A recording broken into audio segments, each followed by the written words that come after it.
and welcome to Asian Pulse TV, an informative and resourceful station. I'm your host, Shannon Permal.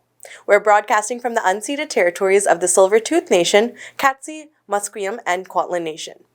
We feel very blessed for the generosity of the first people who shared their traditional and ancestral land with us to live, laugh, and grow. May 1st until May 31st is Asian Heritage Month. This gives us an opportunity for all Canadians to reflect on and learn more about the many achievements and contributions that Canadians of Asian heritage have made.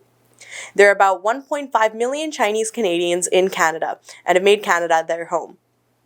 This makes up about 20.2% of the Canadian population. That being said, the heat wave we are having in BC, it is coming on very strong, so it's important to keep an eye on the elderly and who have compromised immune systems, and also children and pets. Make sure you keep them cool and hydrated by drinking plenty of water and no sugary drinks but water.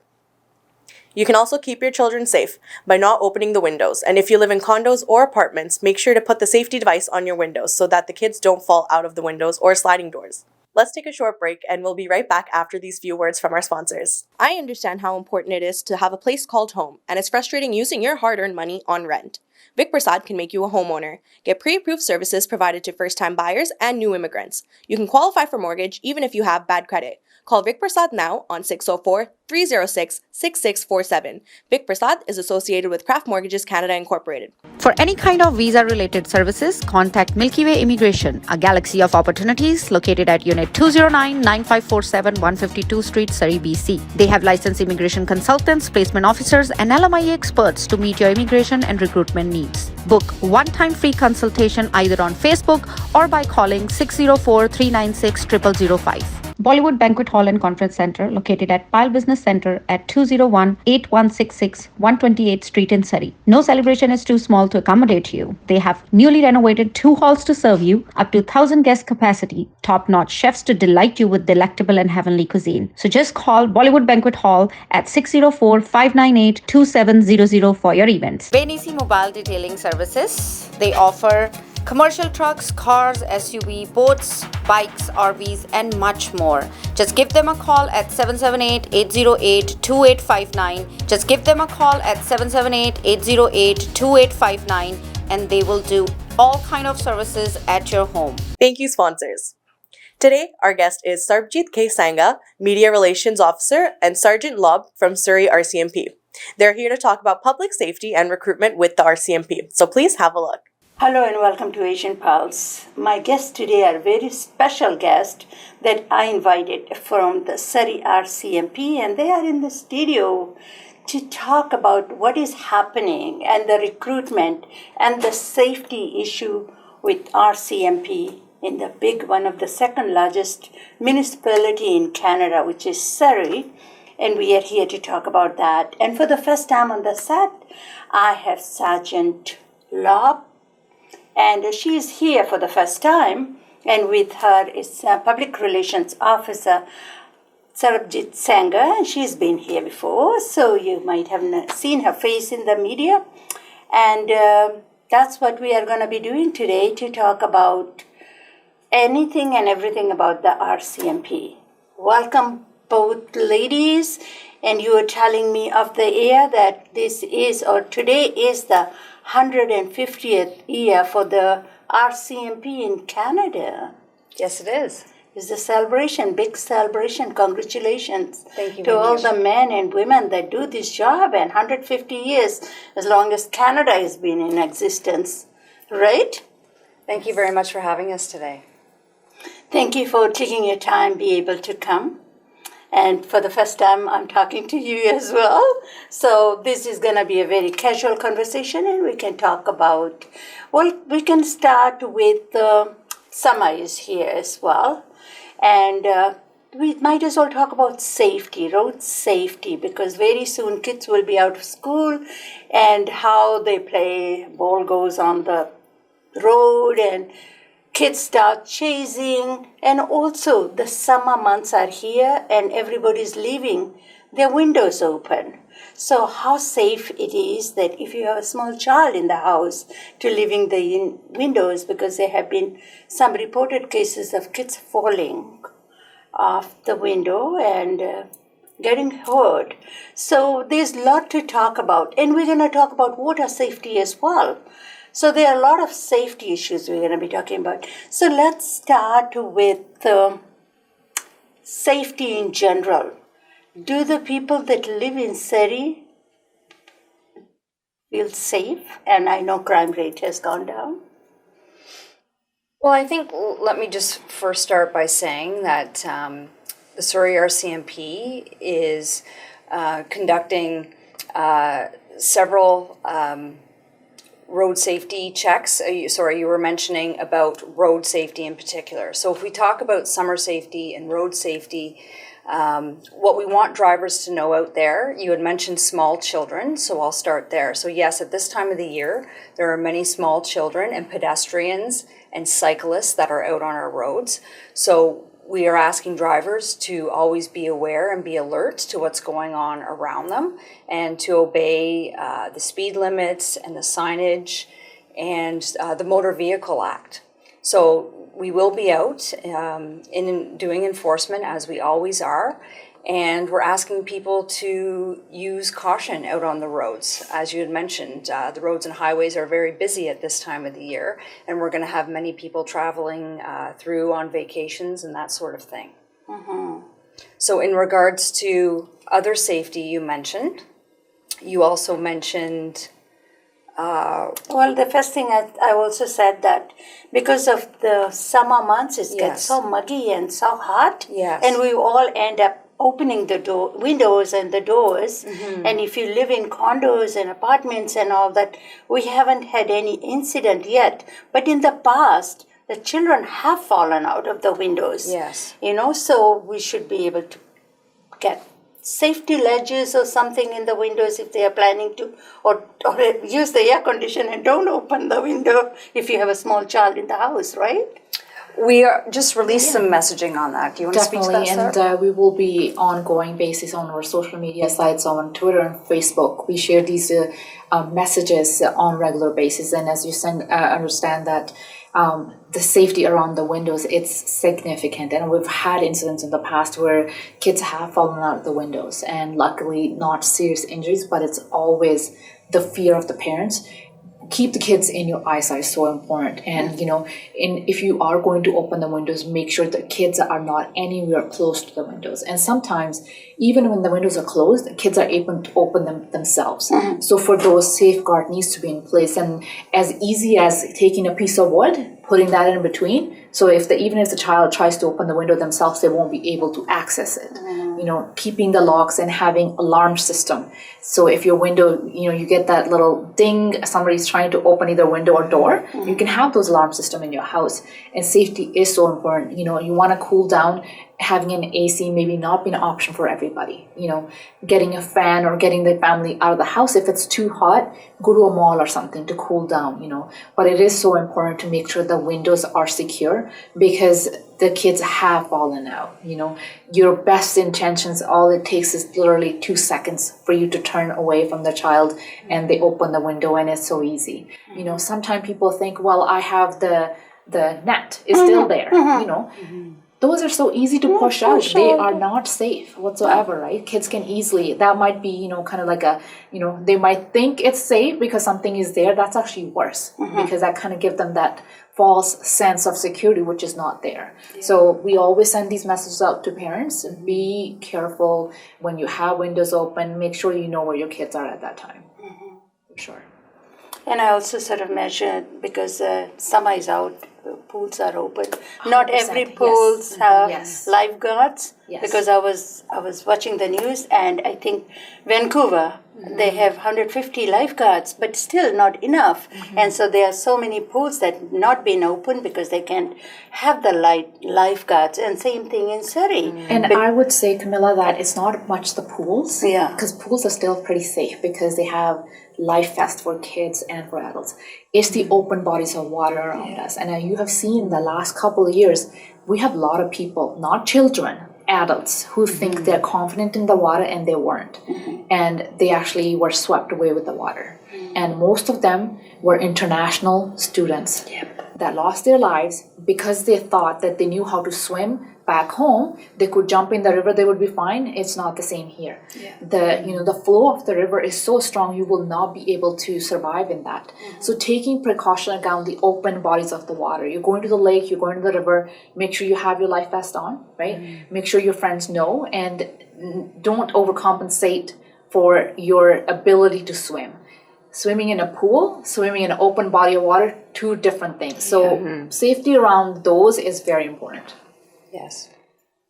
So, do you go to schools? Do you have police officers in the schools? We have several police officers that go to school, yes, as part of our youth unit. Okay. And we have several school resource officers who are in the school on a regular basis, as well as with our community engagement team. And then we have officers from other units as well, such as our Surrey Gang Enforcement Team. We have several police officers on a regular basis that are going into schools and doing presentations on a variety of topics in order to be proactive and educate youth on several different sorts of safety measures. We always hear this gang drive-by shooting, gang murders and all that.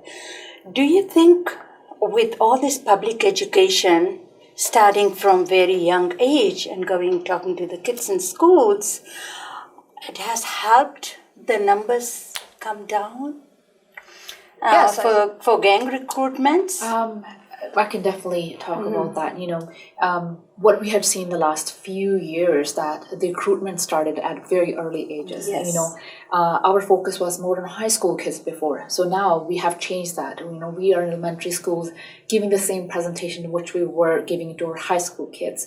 Learning about signs of gangs, learning about signs of drug use, how they may get recruited. So not just educating the youth themselves, but the parents as well. What the parents need to look for. Your kids' behavior at home, if it starts to change, you need to seek help.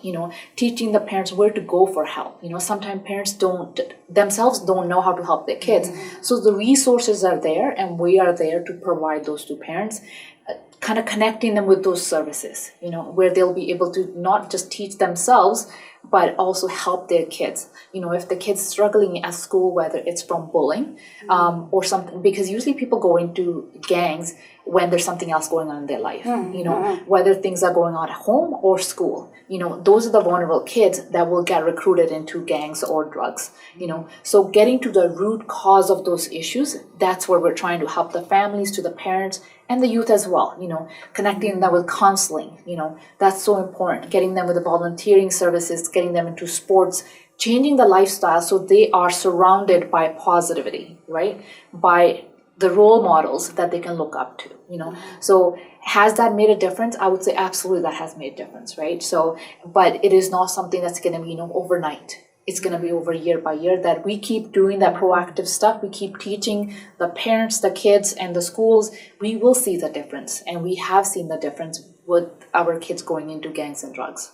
Do you think the new legislation that came out with the Minister of Attorney General, Nikki Sharma, about the sextortion? Yes. And do you think that law, when it comes in effect, would be more helpful for the police officers, that nobody can put naked images of you and all that on any kind of social media? Do you think it's a good way of going that way, that people will think about it? I think any tools that are going to help, again, us as police officers who are investigating these sorts of crimes. I mean, there are some more prevalent incidences that we've heard about in the media involving young people who sadly have went on to take their lives. Yes. Because of the impacts that these offenses have had on them. Right. So we've seen the results of that. So again, things like legislation like what you're mentioning is only going to help us as police officers do our jobs that much easier and work with the companies online and the social media companies when we're conducting these investigations and we're trying to access information for our investigations to pursue charges.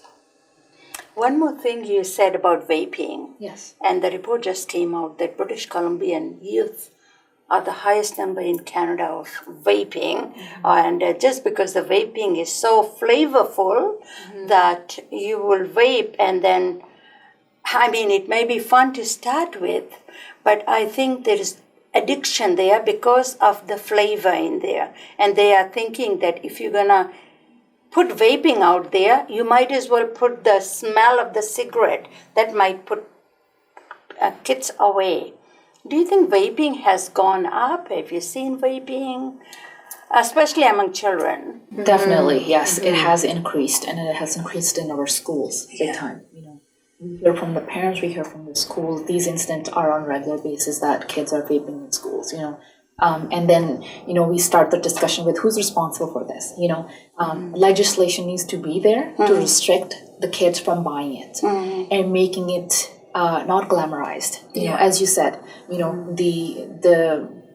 the taste of it should not be appealing to the user. It should not be readily available to our kids. That's the only way we will be able to, put a stop to this or bring it down. Because right now it's very easily available. There's nothing that is being done to restrict the sales of these vapes. To monitor where are these being sold, I think that's where it needs to start with the legislation and making it less appealing for our youths. I think that's the only way we'll be able to control that. And the age they were showing were 14 to 18, where the maximum and the max, that's when they start vaping. I mean, and I think that something need to be done there because we never think of that. We don't see it. It doesn't mean it doesn't happen. Okay, changing the gears, and I know it's 150th anniversary of the RCMP. It's a federal police force. And we talk a little bit about recruitment. Yes. Yeah. So, do you want to talk about how could you attract people or the young people that want to go into policing? What do they need to do when they are graduating from grade 12? What are some of the subjects they should be taking? And I think mostly it also depends on how their background. All those comes into effect. If you want to go to policing, you have to have a clean record, right? So you want to talk a little bit about recruitment and just a step-by-step of how men and women can join you guys? Well, we can start off by saying that we are very excited that we are having a recruiting day at Surrey Detachment on June 3rd, where people can go online via our website or our Facebook or Twitter, and they can find links to register for these sessions that will be held on June 3rd. So if people think they might be interested in becoming a police officer and they'd like to hear more about that, they can register for one of the sessions. The morning session will be just that. We are going to have members from the Surrey RCMP as well as our recruiting unit here in British Columbia, where they're going to be explaining to people firsthand things that they've done in their careers and what it takes to become a police officer, like what you're saying. So we can sit here right now and have a discussion with you and name off what some of those characteristics are. But if people really want to hear about it, they can register for this session and come out and see things firsthand. So it's going to be a very exciting day if people want to come and register for that. So they can come in the morning to this information session, which begins at 11 o'clock, or they can also stick around and there's another session at 2 p.m. So in the afternoon, that session is for people who are serious about becoming a member of the RCMP and they want to actually start the application process. So the afternoon session is going to be an application workshop and a mandatory career session. So that part is mandatory for anybody who is starting the RCMP application process, that they have to attend one of those presentations. And then the recruiters are going to be on hand that day and they're going to be assisting applicants in starting their application. So that's what sets this particular day apart from any other recruiting event that we've held, because the recruiters are going to walk people through that application process and get them started on it before they leave for the day, which is something that we've never really done before. Usually they would explain it people would go home and they'd be expected to proceed with the process online. But on June 3rd in the afternoon, people will actually be starting the process before they leave to go home. So that's really important. Another thing that has changed since our last recruiting event, which was in March, is that if we have people from here in Surrey who are interested in joining the RCMP, but they'd like to return to BC, that's an option now. And they can request to be part of what's called the flexible posting plan, where they could be guaranteed to come back to BC if they would like to still police in BC. We just can't guarantee at this point in time what detachment or what district or what area of BC they would come home to, but if they want to stay in BC, they can come home to BC. That's excellent. Yes. And I think that's what the hesitant was a little bit, that you could be posted in Regina or wherever, and you don't come back to celebrate birthdays, anniversaries, or all those special event with your family and friends. So you may not be posted back to Surrey. If you are from Surrey, you could be in Kunal, you could be in Prince George, you could be in Kelowna, but BC is BC, right? Yeah, and it could be in Langley, which is right next door. Yes, yes. Now that being said, I myself am from Ontario. That's where my family is. And I have taken those opportunities in the RCMP. I've worked in Nova Scotia. I've worked in Ontario. I went up to Nunavut prior to coming here. So I wanted to move around and have those experiences. And that's actually one of the best parts of being a member of the RCMP. If you want to take those opportunities, they're there. Yeah. And if you want to stay in one place, I've been in one place for 16 years, right? Yeah. So and then you can travel around the country that way. Yes, and definitely. find out about different cultures and everything. So June 3rd, which day of the week is it? Is it Monday to Friday? That's a Saturday. Okay, June 3rd that's is a good. Saturday, and it's going to be held in one of our buildings at our detachment. Yes. And what's exciting about it as well is anybody that's going to attend this event is the event itself is going to be held in one of our briefing rooms. And it's the same briefing room that the frontline officers are in every morning as they're getting their instructions for the day and they're being briefed on what's going on. So it's a very active, alive building and briefing room where they're going to see police officers coming and going and getting ready for shift. Yeah. It's very exciting. Oh, that's good. I mean, they are actually sitting in there and observing. Yeah. Anything else you like to say? Because I'm looking at the clock too. That we talked 22 minutes here, and so much to talk about. Yeah. I think one question that you had asked when we started this conversation that do people of Surrey feel safe? Surrey RCMP, all these members that work day and night, our number one priority is our community's safety. And our member are within our community. They live in this community. They work in this community. We talk to our neighbors every single day in sense of we take sense of pride in the community that we serve. We're passionate about community policing, and it's shown in the love that we get from the community. One of the examples that I can give you that Nagar Kirtan, the members that attended the Nagar Kirtan that were working, such a positive response from the community. They love them, and it is so good to feel because most of the time our officers are going call to call, and those are not positive calls. Yeah. People only call police when there's trouble, right? So you don't get that appreciation from the community. But when we do attend, events like Nagar Kirtan, you actually feel the love from the community that how much they actually appreciate the police officers that are policing the community. And they do feel safe in this community, As, any organization, any community, there are going to be issues, there are going to be concerns. But if you look at the data, you look at the numbers, our crime rates are coming down, and that's in most part to what we're doing good in this community. Right. Everything proactively that we have done in the community, starting from our gang enforcement team, our MOVA street enforcement team, our youth unit, our property crime, drug unit, behind the scene, all the work that's being done to keep the community safe, I think plays a huge part in why these numbers are down. Wow.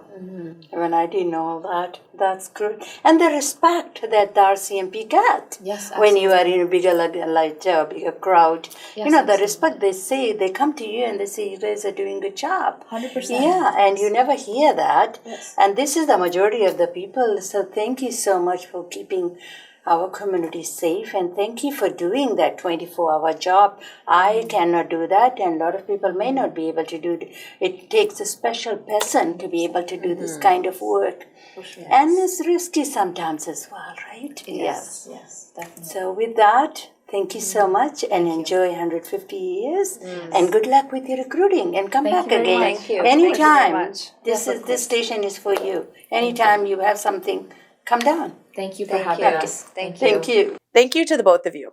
If you're planning to go into policing or the RCMP, this is your opportunity. Now we have some announcements that you would like to take a note of, so have your pens and paper ready. The Richmond Night Market is now open every weekend until the end of September. They have cuisines from all over the world, so you can go out and enjoy different types of food and support the Richmond Night Market. The Jazz Lodge School of Music Foundation is bringing Sangam confluence of Karabitic, flute, and Hindustani Shinal. This is taking place on Sunday at May 28th at 7 p.m. at Burnaby Hall, 7837 Canada Way. Tickets are only $30 per person. And for tickets, you can call Asha Loria at 604-729-4497. Or you can call Teresa Rahman at 604-527-9917. The Father's Day Walk and Run is taking place on June 18th, starting at 10 a.m. at Burnaby Lake. This is their 25-year celebration fundraising for prostate cancer for men. For more information, you can go on their website at www.fathersdayrun.ca. The Supermoms Foundation of BC is doing a food fundraiser for Heart and Stroke Foundation of BC. The menu will be halal lamb plau and tomato chutney for $15 a serving, and vegetarian plau with tomato chutney also for $10 per serving. This is happening at 12070 88th Avenue in Surrey. Pre-order is recommended. For food orders, you can call Sylvia Prasad at 604-762-3271, Kishni Mishra at 778-955-5614, or Shabana Nisha at 604-767-0468. Walk gently in the lives of others. Not all wounds are visible. The author's unknown. With that being said, have a great week. We'll see you all next time. I'm your host, Shannon Pramal, signing off.